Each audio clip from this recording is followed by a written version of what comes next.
I discussed in the previous parts that the hub and spoke model helps the diagnostic companies. We will see more about that in this part of the video.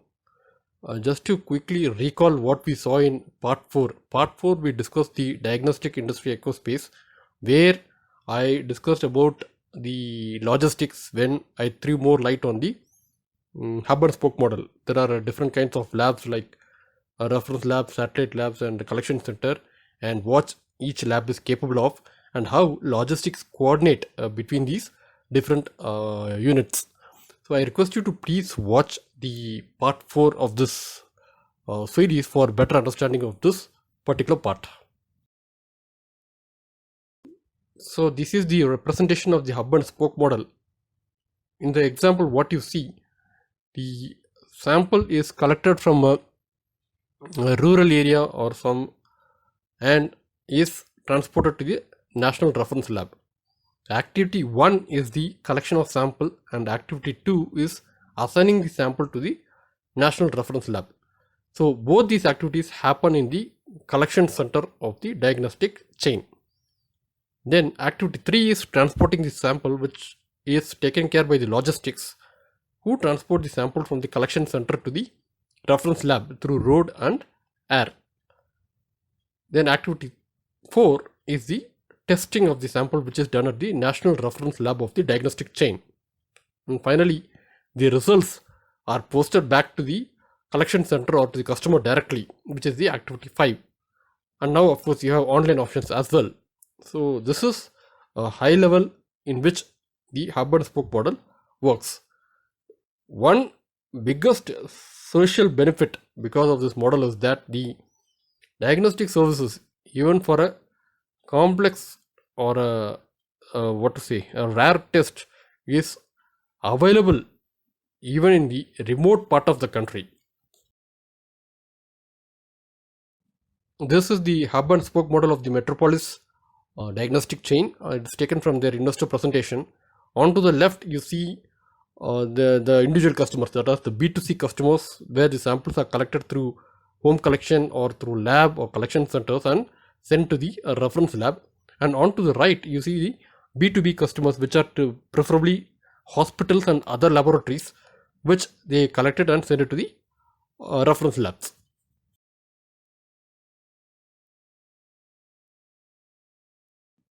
Next, you see the hub and spoke model for Dr. Lalpath lab, which I took from their corporate presentation. So on top you have the national or the regional reference lab, and the samples come to this reference lab from either the clinical labs or collection centers or patient service centers, which are their own centers, and various pickup points, which are B2B customers like hospital, doctors and labs. So why is this hub and spoke model a crucial or important ingredient of the success factor of diagnostic chains? If you see, diagnostic chains need large volumes to achieve economics of scale. This large volumes leads to optimal use of equipment. Samples wait for machines and not the machine wait for samples, like Mr. Velmani used to say in one of the interviews. So you optimally use the assets and you distribute the operating cost and consumable cost across a huge number of samples. So higher the volumes, lower the unit cost of test. There is an inverse relationship which we discussed in the part 6 of the video. I request you to see that part for better understanding. And this hub and spoke model helps to achieve the volumes whatever is needed by the diagnostic chains. So how does this volume come from? Just by increasing the number of collection centers or satellite chains. As we saw earlier, that collection centers do not do any test, they only collect and preserve the samples, and satellite tests do a minimal amount of routine test. Rest all they transport to the reference labs. So by increasing the collection centers and satellite chains at a minimal investment, the diagnostic chains are able to scale up the volumes. But the second aspect is how this hub and spoke model supplements and supports the business model of the reagents, which we discussed in the previous part. So now let us go to have a look at that. To understand how the hub and spoke model benefits the reagent business model, let us invert the situation and see what if there was no hub and spoke model. So assume that a diagnostic chain does not adopt a hub and spoke model, and hence it doesn't have any reference lab nor logistic support. There are only collection centers and satellite labs. So this diagnostic chain is going to have 10 locations in the city. So to do this testing, they are going to have 10 equipments in these 10 locations. And each of these 10 equipments need to have or will have a minimum volume guarantee contract with the vendor. To understand what is the minimum volume guarantee or the contract part, please refer the part 6, which I have discussed about in detail with numerical example.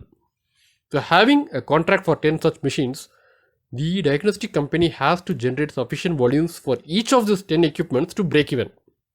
But however, with the availability of the hub and spoke model, there is only one machine which is available at the national reference lab instead of 10, and from the remaining 9 or 10 centers, they transport the samples to the this one machine or the national reference lab with the help of logistics.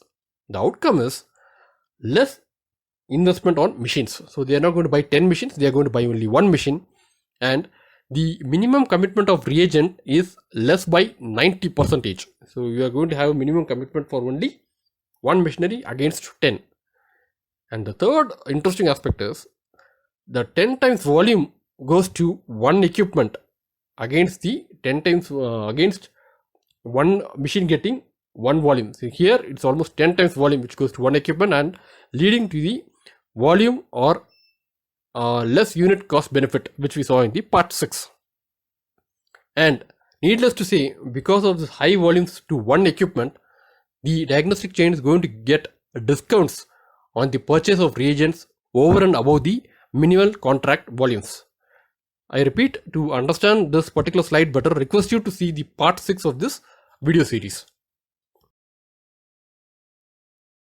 In the next video, we will be continuing with the investor insights, and I think we'll be completing the portion on investor insights where I discuss about the competition in industry, the pricing dynamics, how the accreditation helps the diagnostic chains, and the different types of tests which the diagnostic chains leverage.